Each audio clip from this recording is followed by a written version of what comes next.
The Backrooms. Booting up. Level 191. RUN-AND-GUN.EXE. During his time as an enforcer, Elijah had been taught the importance of structure. Even the greatest threat could be dismissed by a well-coordinated group of boys with sticks, the nickname given to his squad by those doubting their capability. Down in the chaos of level 191, however, he found structure utterly useless. It took him less than 3 minutes here to learn this one universal truth. "We're Meg!" Elijah shouted from behind the cover, clinging to his measly pistol. The sound of wheezing bullets filled the air above him, impacting against the water turbine located directly behind the one which shielded him. "We're Meg, you bastards!" he repeated, as if that meant anything. Peeking from behind the corner, he watched as a third party arrived to his rescue. The combatants of level 191 charged at each other, each holding a weapon in a way which made Elijah wince as they sprayed bullets down the long hallways. They had blue scarves wrapped tightly around their arms. This attempt to identify themselves was pointless, as Elijah saw both sides shooting their own men by accident. At least, he hoped it was by accident. As he watched, the man felt a nagging urge in his chest that he ought to do something. Even so, what could he do, really? Frozen in uncertainty, he simply stared at the oddly mesmerizing violence as it continued to unfold. It was like a volatile chemical reaction, the solution rapidly turning color as those in blue thinned the ranks of those in yellow before more yellows arrived, and the tables turned once more. Finally, an equilibrium was reached. Everyone dead, their weapons floating above the ground. He approached the items slowly, edging towards them. Casting aside most of the eccentric loot, he reached for the one weapon which looked practical, like something he was familiar with, even if only superficially. It was a simple black rifle. No labels, no sight, no attachments. Even so, holding the scavenged gun in his hand was almost exciting. The sound of metal clattering against stone rang through the large turbine room as Elijah hurled his old pistol against the wall. Turning around towards the exit with a grin, the last thing he saw was the glint from the catwalk above, and with the sound of a gunshot ringing in his ears, his vision went dark. His eyes slowly opened, feeling the warm shine of incandescent light coming from above. Has he died? Elijah always imagined death to be a bit more grandiose, a bit more impactful. This simply felt like snapping back to consciousness on the verge of slumber. There was light, then darkness, then light again. Rubbing his temples, he felt this light disappearing as something stepped in the way of the weak bulb. The oppressive glare made it impossible to make out anything more than its human silhouette. "First time?" the figure said with a weak smile, taking out a pistol and pointing it at his head. Before he could even object, they pulled the trigger. Another gunshot, another moment of darkness, another rebirth. Somehow, Elijah felt like this was going to become a trend. Survival difficulty. Class 1. Safe, secure, minimal entity count. Image caption. Section of level 191. Note the shaft descending into the lower quarters. Description. Level 191 is a large underground complex. While superficially similar to a hydroelectric plant, the level is incapable of actually generating energy due to the absence of a water source. Instead, it acts as a free-for-all combat arena. The level resets every 24 hours. All damage to the environment is instantly repaired, and all items left lying around are restored to their original places. Regardless of how you got here, remember, there are no rules of engagement. Found weapons. Scattered throughout the level are a multitude of weapons, ammunition, and health kits, free for the taking. These items seem to regenerate at regular intervals, floating approximately 1 meter above the ground and rotating slowly in a clockwise direction. The available weaponry ranges from basic pistols to assault rifles, but they lack any unique markings and do not correspond to existing models. The following table documents some common items found within level 191. Bear in mind that the list is incomplete and constantly updated by Meg-aligned wanderers. Item: knife. Description: the only melee weapon available. Ammunition: non-applicable. Item: pistol. Description: a basic firearm. Ammunition: light. Item: revolver. Description: high damage gun with low fire rate. Ammunition: heavy. Item: machine gun. Description: a rapid-fire weapon, jams every third bullet. Hitting the magazine typically fixes it. Ammunition: medium. Item: SMG. Description: ideal for close quarters combat due to their high rate of fire. Ammunition: light. Item: shotgun. Description: a powerful firearm that fires a spread of bullets.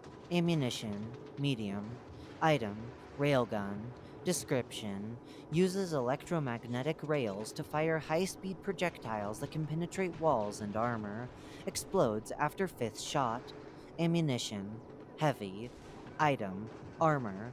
Description: protective gear with a simple geometric design.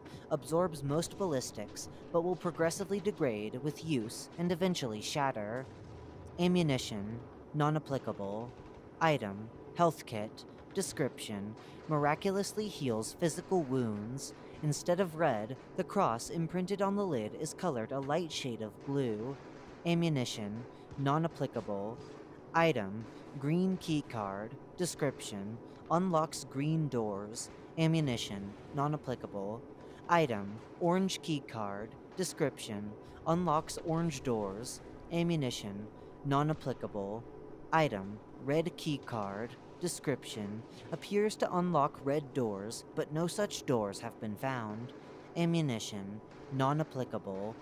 It must be noted that if removed from the confines of level 191, all native items will spontaneously convert into solid blocks of aluminum in the shape of the original equipment.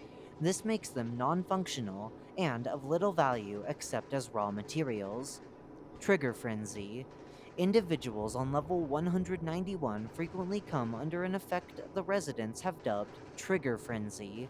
The condition is characterized by high heart rate, muscle tremors, inability to remain still.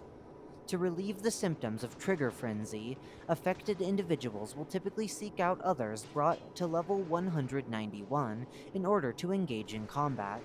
Judging by the arena-like layout, as well as the availability of weapons, the phenomenon seems to be a deliberate part of the level's design. Fortunately, a death on level 191 is a temporary ordeal. Upon termination, a wanderer will simply reappear somewhere else on the level without their equipment. In the meantime, their bodies will fizzle away into blue smoke before evaporating completely, leaving behind only the aforementioned equipment. The momentary experience of death itself has been described as relaxing, most comparable to slowly being lowered into a pool of warm water. Communities. Tortures. No image caption available. The tortures prioritize security above all else and maintain a close-knit community. They tend to avoid conflict and instead focus on cultivating mutual trust among their members. That being said, the group is more than willing to use violence to protect their turf. While they used to be more welcoming, they have since implemented more exclusive policies to prevent their group from becoming too large. At present, their numbers consistently hover around 50 members. Church of the Digital Angel. No image caption available. The Church of the Digital Angel is a vaguely organized pseudo-religious group which believes that a godlike deity will present itself in the form of a computer program inside level 191. The Church's members see themselves as the chosen few who have been selected by the entity to carry out its will and prepare the world for its coming. They are passive, but will attack all those whom they believe carry items of spiritual importance to their mission. Vanguards. No image caption available. Fashioning themselves as protectors of level 191, the Vanguards are in reality a group of paranoid killers.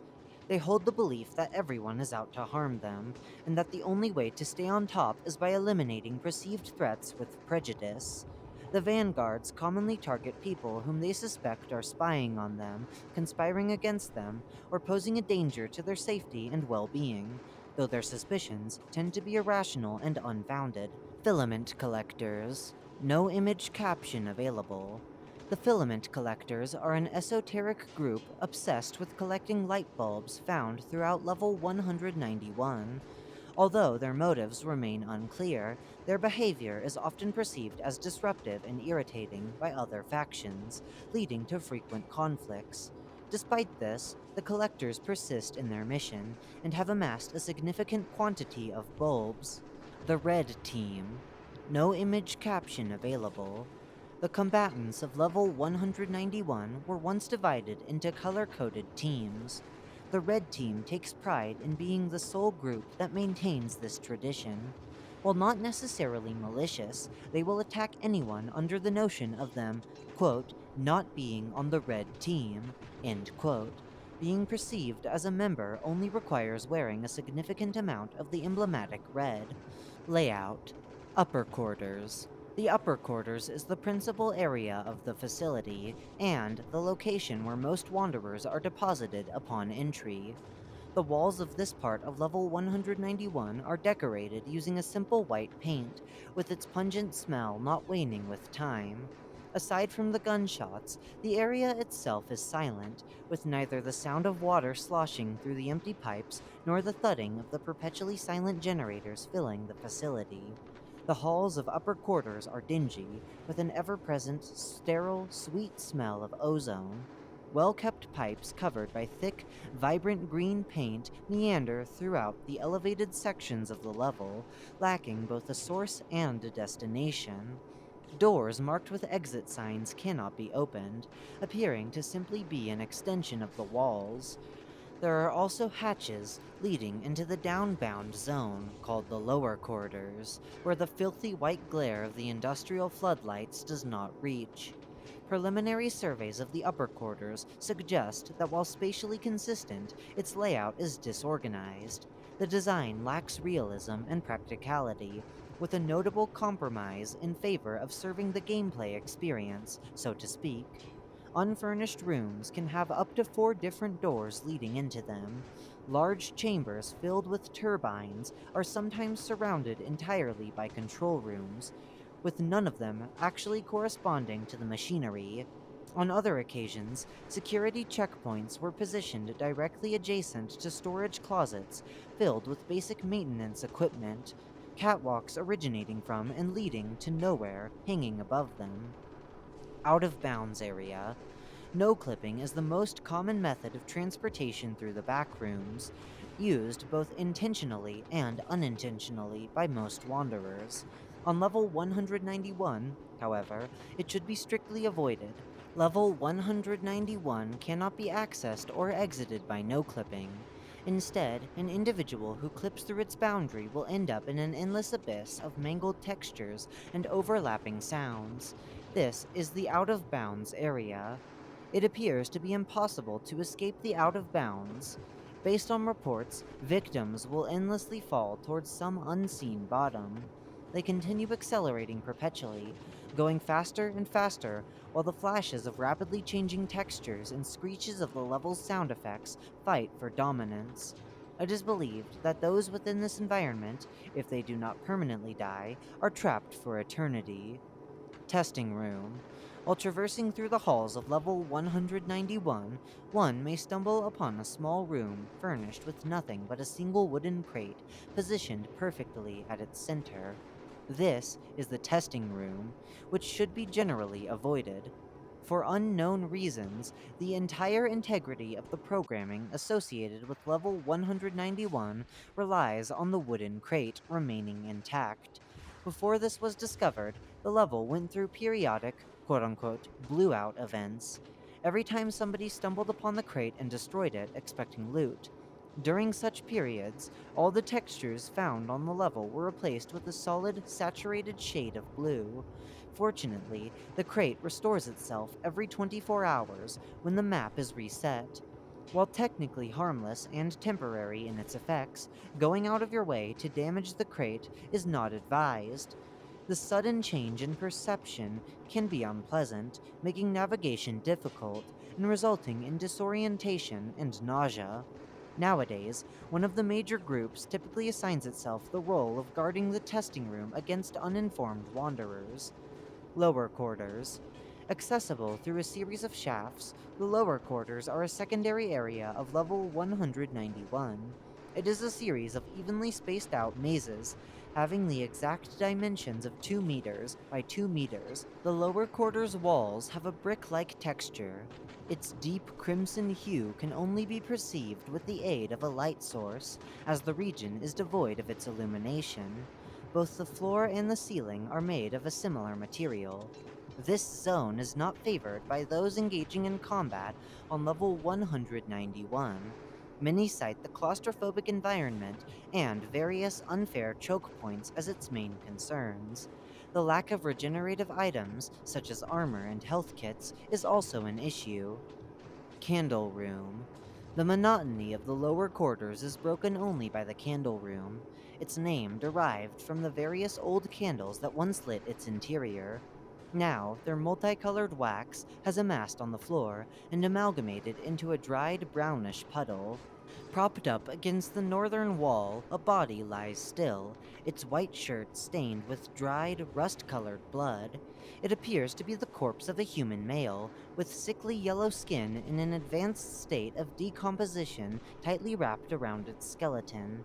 Its mouth is agape, the eroded gums making the stained teeth appear elongated.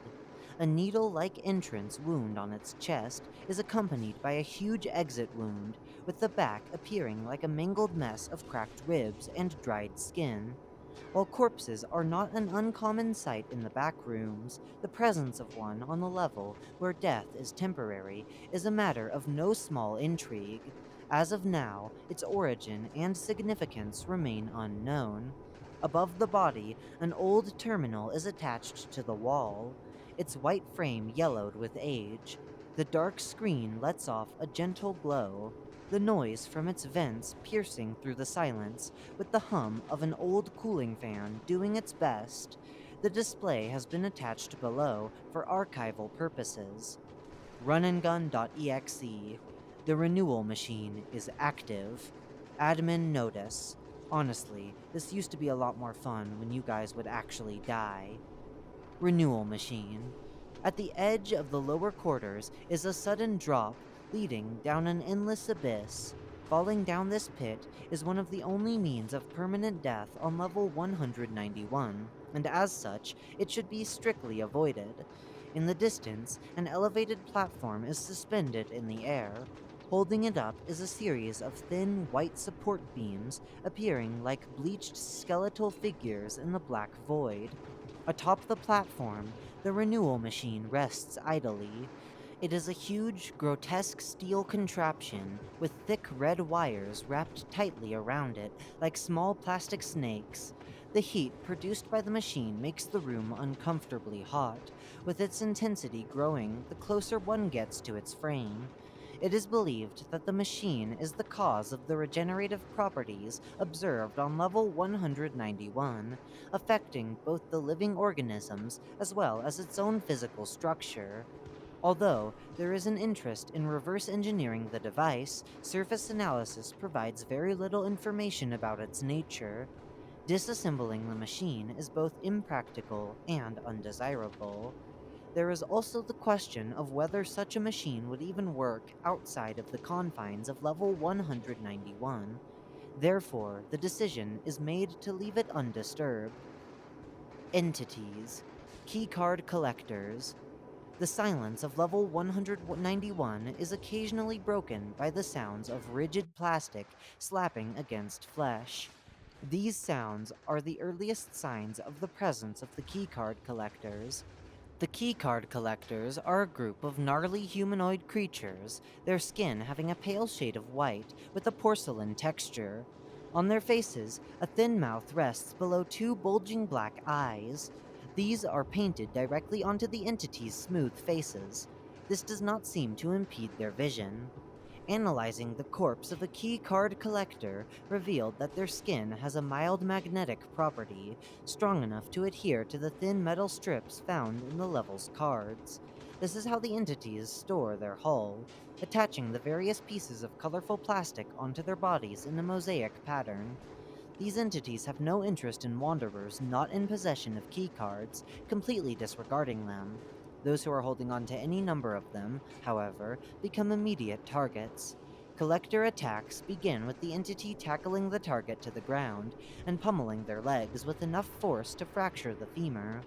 With their target immobilized and repossessed keycards secured to their body, the collector will retreat, leaving the broken victim behind. Their inability to open doors, as well as leg fractures, make it difficult for victims to make it back to safety, commonly resulting in death through blood loss or internal ruptures. This is a slow and grueling process, with the common etiquette demanding that all victims be given a mercy kill when discovered and allowed to respawn. According to eyewitness reports, the entity's motivation for collecting keycards is rooted in their fear of isolation. In one instance, a wanderer managed to trap a lone keycard collector in a small section of the level. Once the door had been relocked from the other side, the sound of the entity thudding against its surface was soon accompanied by high-pitched wails. They were described as being similar to those of a trapped animal. Entrances and exits. Entrances. Running RUN-AND-GUN.EXE on any computer in the Backrooms will bring you to a random section of level 191. Exits.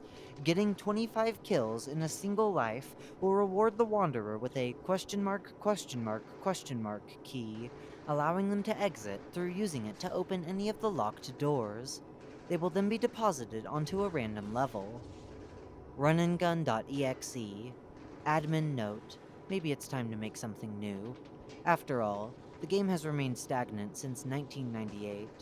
I have a new game prepared for you, but you are going to need to find it. Clue. It is something that can be seen, but you never have seen it. Godspeed.